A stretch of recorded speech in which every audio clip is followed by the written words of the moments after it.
Гласна музика и по истекот на законското работно време бучава караници. Жителите на неколку стамбени згради на улицата Никола Русински во населбата Карпош 3 се жалат дека вечерите стануваат неподносливи, а пријавите до општинскиот инспекторат се без резултат, бидејќи локалите продолжуваат да работат и да го кршат законот.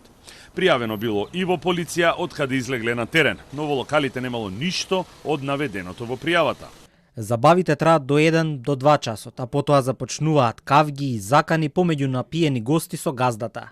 Во текот на една прослава раѓање на дете, според сведоци имаше пукање со огнено оружје околу полноќ, на кое гостите аплаудираа и наздравуваа. Во текот на прославите неколку пати се забележани и малолетни деца, кои повраќаат веднаш на улицата, се качуваат во кола и продолжуваат со возење. Тие доставија видеа за кои тврдат дека се снимани меѓу 11 часот на вечер и 3 часот наутро.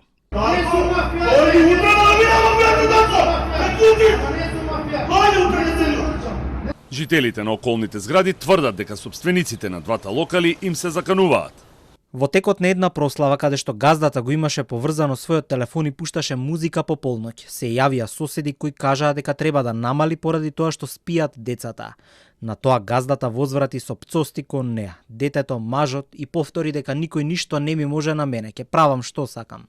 Од општина Карпош соопштија дека се составува официјална информација од постапувањето на инспекторите и полициските службеници по пријавите на граѓаните и таа ќе биде доставена до јавноста.